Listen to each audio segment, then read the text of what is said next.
Hello, today we're going to take a look at creating a game where you can keep score. So a demonstration of a diver chasing a fish, and every time the diver touches the fish then a count will be added to the score. So let's have a look at this. The diver is moved by the arrow keys up, down, left, right. And as you can see, there's a score thing at the bottom.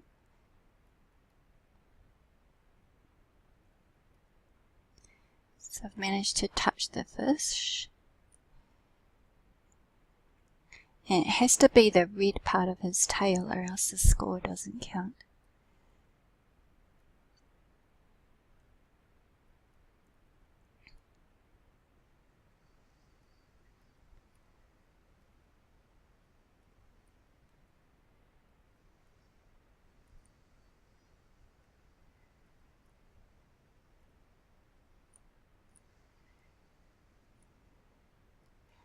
So as you're watching this demonstration, think about what sprites you would like to have in your game. One will be the chaser and the other one will be the one that's being chased. A typical game is cat and mouse, but for this demonstration I really wanted to choose something a little bit different. So I thought a diver and a fish would be really good. You'll see that when the diver moves, his legs flip up and down. I actually had to create that animation myself. So I copied the diver and then flipped one of his legs so it looks like he's kicking his feet. So we're nearly there. Have you come up with an idea yet?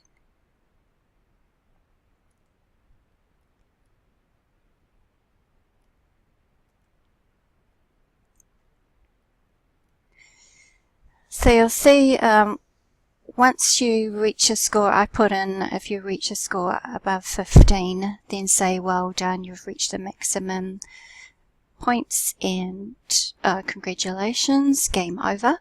And then the code actually stops the game.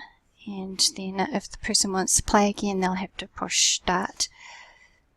So if you want to make your one, you can come and sign into scratch.mit.edu, or you can simply click on create without signing in. I'm going to use the desktop version.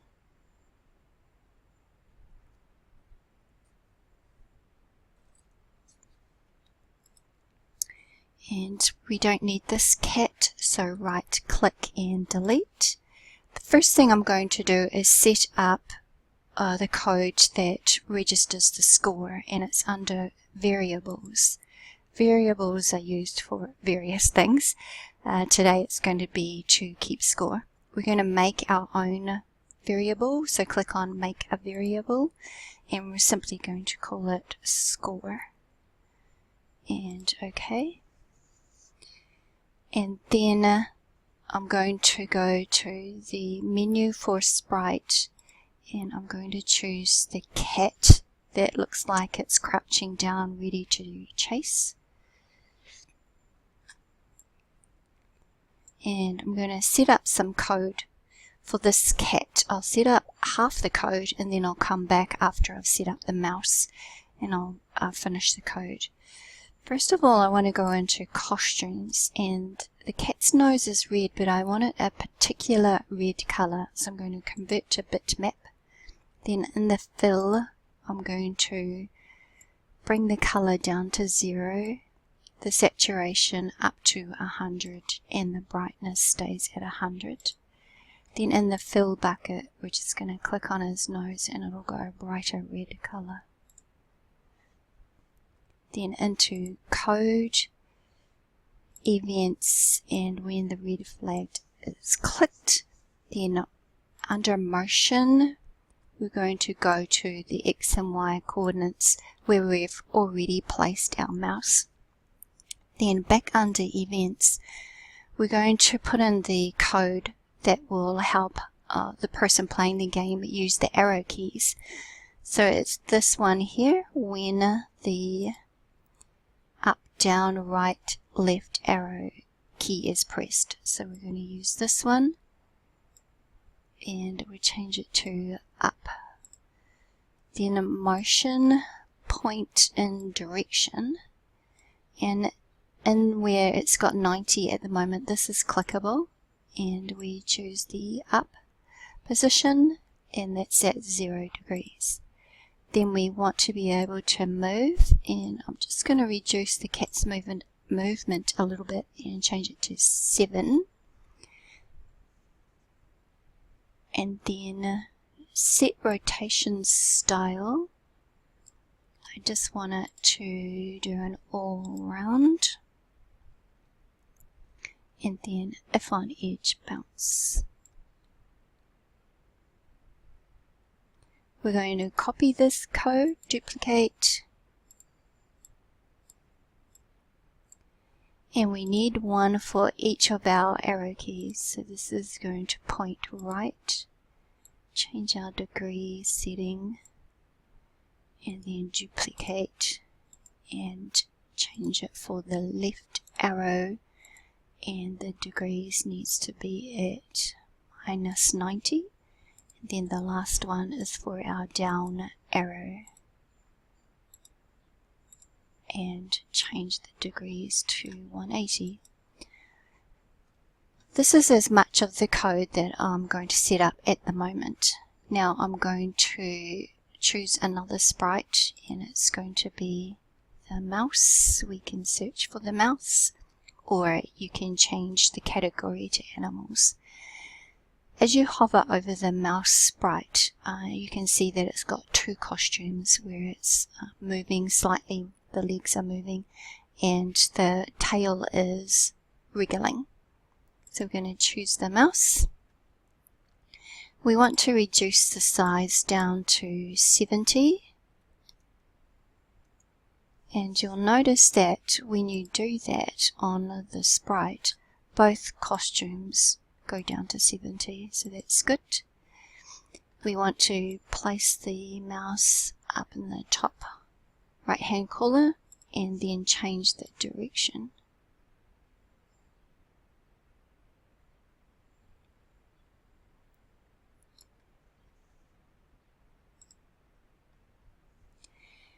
Now we also want to change some color on the mouse, so click on let's click on the first costume, convert to bitmap, zoom in, choose the line, and we want the color to be black, so all settings down to 0. And with the line we reduce it down to 3. And then just section off the ears because we want the ears a different color. And if we left this open, then it would try and color most of the mouse. And we'll do that for the second costume as well. Convert to bitmap. We've chosen the line, the color, and the line weight. And just close off his ears.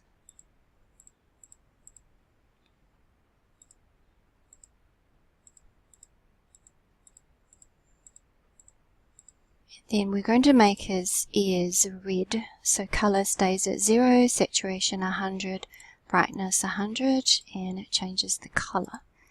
Then we choose the fill bucket and color in his ears, and then back to costume 1. We've got the color 0, 100, 100, fill bucket, and color in his ears.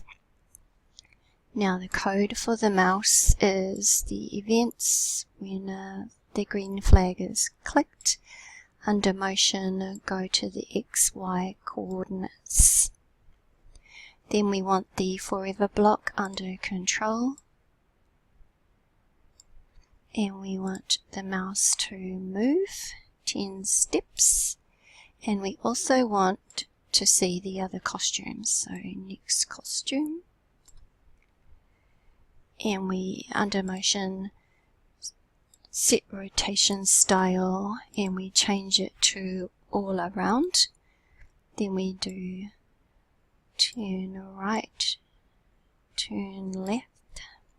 In between those two turns we have a move, and just make it 3 steps, and then if on edge bounce.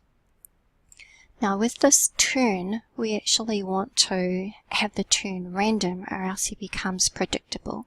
So under operators, pick random. So pick a random degree between 1 and 10, and we do that for both the right and the left hand turn. And that's all the mouse code finished. Now go back to the cat, and this is where we want the score to be registered. So this is the coding for the score. So on the event when the green flag is clicked, go to your variable where you created the score, and we want my score set to 0. So every time the green flag is clicked, set the score to 0. Then under your controls, place a forever block, and we want to if and then if this, then perform the following. So we want under sensing, if this color is touching this color, so we place that in the block and see how the shape is the same, so we know the code is going to fit.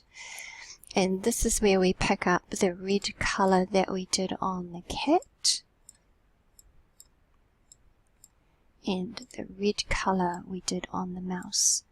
So if the cat's nose is touching the mouse's ears, then under variables, change the score by 1 point, and we place it in this block here. So that's how it's going to register the score. Now how does the game finish? So under events, when the green flag is clicked, then we choose under control a forever block, and then we have another if this, then do this.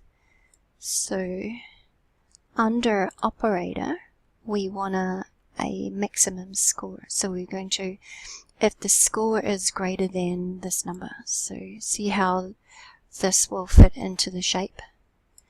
And we want to go back to variables and choose score, and the score fits into this shape. So if the score is greater than, and I'm just going to do 9, but you can make it as difficult as you like. And then we're going to choose, first of all, a message back to the person playing the game, and it's under looks. And we want this to say, well done, you have reached the maximum score, congratulations. And practice reading this out and see how many seconds it takes for you to read this, and then alter your seconds here. I'm going to alter it to 5. Then we go back to motion, go back to control and wait, and let's wait 2 seconds.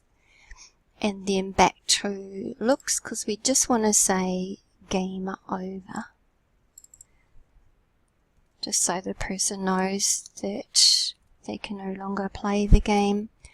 Under control, we're going to, there's a code called stop all.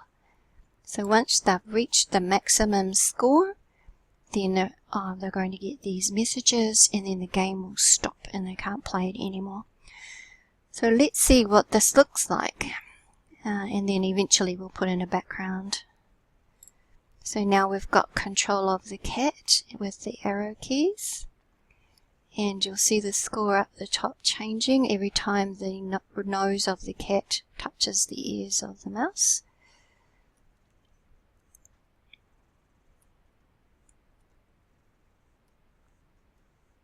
and I've got to reach a score higher than 9. It sounds easy for the cat's nose to touch the ears, but the mouse is moving so fast that, and the cat is less agile than the mouse, as in real life, and so it's not as easy to navigate your mouse. And you can make it as difficult as you like. Instead of colouring the ears, you can actually put a red tip on the mouse's tail and leave the ears as a grey colour, and then the people who play your game will find it quite hard to touch the mouse's tail.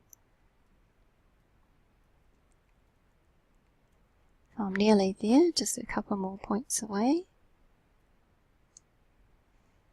And if you don't want the cat and the mouse, think of some other sprites that you would like, one to be the chaser and the other one being chased. And so I just need to get one more point, and we'll see what happens once the score is reached. There we go, well done, you have reached the maximum score, congratulations. Game over. And the game stops. I can now, if I move the mouse, the score won't register. Yeah? Alright, so back to just having a look at the diver for a second. So what you could do is, I got the background from an outside web source. You can see if you can find a diver graphic if you wish. And let's see if you can do something a little bit more complicated or more challenging than the diver chasing the fish. With our gamer, let's put in a background so it looks a little bit more interesting than just a white background. So outside, yes, I want an outside, and I'm going to choose pathway. And let's just see what that looks like. The mouse will be scurrying up the walls and things. Cat, not as good, but at least we've got some sort of background. So that's the game with a background. So have fun, everyone, and challenge your friends. You got to tell them you have to keep the cat moving. You can't just leave it on the spot and wait for the mouse to come to the cat. And see how much fun you have during your time with your friends and family. And I'll see you in the next lesson. Thank you for watching.